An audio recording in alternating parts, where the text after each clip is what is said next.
Hello viewers, welcome to this lesson. On the board here we have symmetric functions. And here we're going to be looking at how to solve problems that have to do with roots, whereby we'll be given roots and it will ask us to solve a particular expression. As you can see, what we have here, we have our first example, which is example 1. So if alpha and beta are the root of 2x squared minus x minus 2 all equals to 0, we are asked to find values of the following. Number 1, alpha squared plus beta squared. Number 2, alpha cubed plus beta cubed. And of course, number 3, 1 over alpha plus 1 over beta. In solving a problem that has to do with these sort of questions, like whereby we'll be given an equation and then we're asked to find the values of a particular expression or a given expression. The first thing that we should be able to identify here are these terms. Always, before you solve any problem here, you should be able to determine the sum of the roots and of course the product of the roots. Suppose we have roots alpha, beta.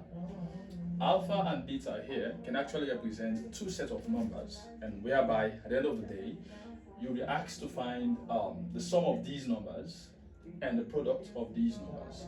So to make this easier, or to just use a general concept, that is why we often use alpha and what? Beta. So if we have alpha and beta as what? Our roots, then the sum of the roots will be alpha plus beta, which we all know. When we say sum, it means we are adding. And of course the product is what? Alpha beta, which means we are what? Multiplying. So this is it. Before you move into that, you should be able to determine certain parameters in the given equation. Suppose we have this equation 3x squared plus 2x minus 1 all equals to 0. We should be able to determine our A term, our B term, and of course our C term. If we can determine these terms, then it will be very easy for us to solve the given expression or problem. I believe from our basic quadratic functions or from our quadratic equations, we should be able to determine A, B, and what? C. Here, A represents the coefficient of x squared, B represents the coefficient of x, and of course C represents the constant without the variable. So A here is equals to 3, or B is equals to what? 2, and of course C is equals to negative 1. If you are asked to find alpha plus beta, A is equals to minus B over A. This is something that I'm expecting you to know, because from the basics we learned that if we are asked to find if you are asked to solve a quadratic equation, you should be able to identify the sum and the product in that particular equation. So here, our sum is 2x and the product is this man here. So alpha plus beta is equals to minus b over a. And alpha beta is equals to minus 1, which is what? The product. So the sum here is 2x and the product is what? Minus 1. So from here, let's look at the expression that we are given. We have alpha squared plus what? Beta squared. You definitely cannot put all these things in your head, like trying to memorize the different formulas that we can use to solve problems that has to deal with what? Symmetric functions. That is why I'm going to show you a very simple way that we can use to determine or derive some of these formulas. And I believe it's something that you are not taught in your school. So suppose we have this one, which is alpha squared plus beta squared. 1. Alpha squared plus beta squared. This is actually equals to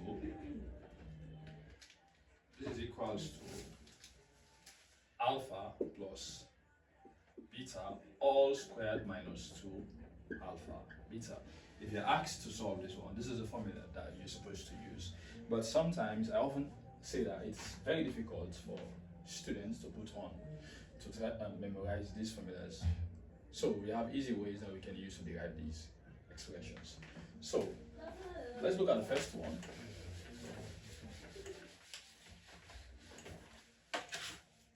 if you have alpha squared plus beta squared, this is the same as alpha plus beta all squared.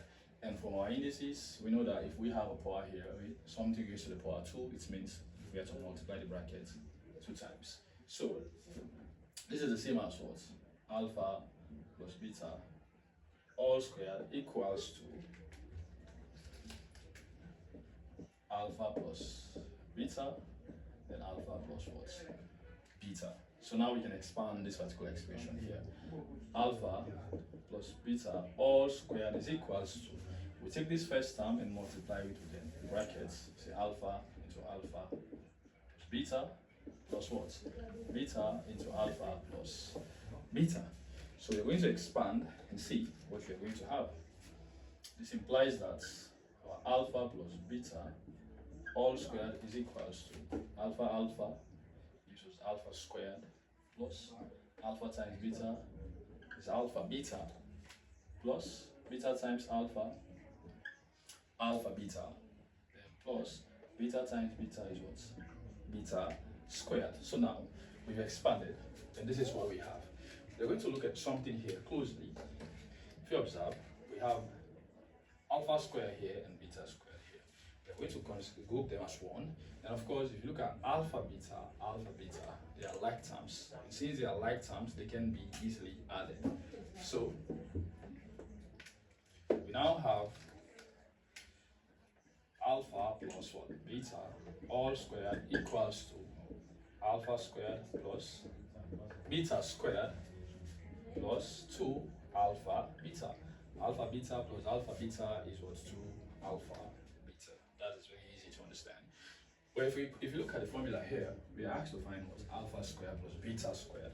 So since we are asked to find that, what we need to do here is for us to transpose this term here, and this remains our subject since we are asked to find this.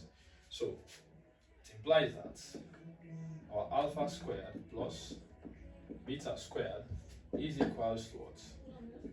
Alpha plus beta all squared minus 2 alpha beta.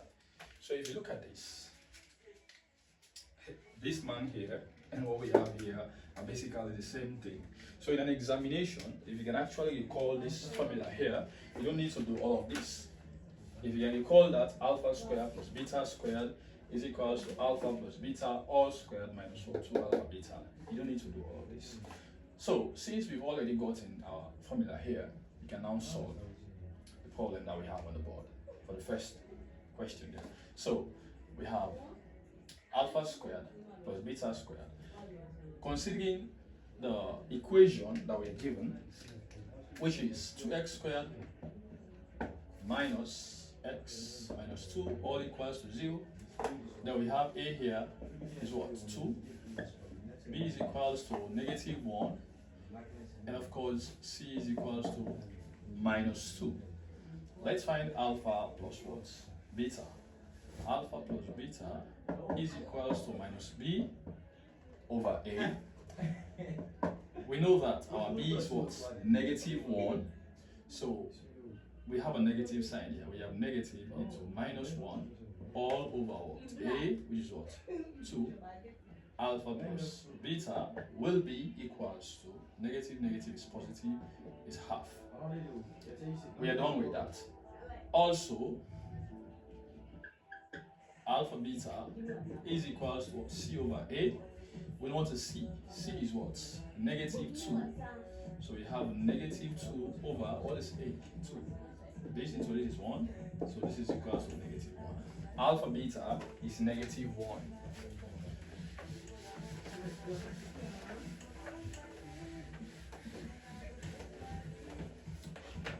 So we now know that alpha plus beta is equals to half. Then alpha beta is equals to negative 1. This is very simple now. We already know what the formula is. This is the formula. So alpha plus beta is half. So our alpha square plus beta square is equals to our alpha plus beta all squared is half. All raised to 2 minus 2 into, what is alpha beta? Alpha beta is negative 1. So this will be equals to 1 squared is 1 over 2 squared is what? 4. Minus sign is minus, is a plus, then 2 times 1 is 2. So we solve this fraction. The LCM here is what? It's 4. 4 into 4 is 1. 1 times 1 is 1 plus 1 into 4 is 4. Then 4 times 2 is 8. So this is equals 9 over 4. 9 over 4 is our answer. If you want, you can simplify it to a mixed fraction, but you can also leave it this way, and it is also correct. So the next problem that we have is the one 2, which is alpha cubed plus beta cubed, and we are asked to find this term here. This again, you cannot memorize the formula just like that, but if you can recall the formula, then you can actually use it to solve. If you have, let's say 1 2, alpha cubed plus beta cubed, this is the same as alpha plus beta all cubed equals to alpha plus beta, alpha plus beta, and alpha plus beta. This can be easily expanded using the binomial theorem, but you might have not covered that particular aspect. That is why we are going to use a normal expansion so that we can determine the actual expression here. So alpha plus beta all cubed is equals to alpha is what? Alpha squared.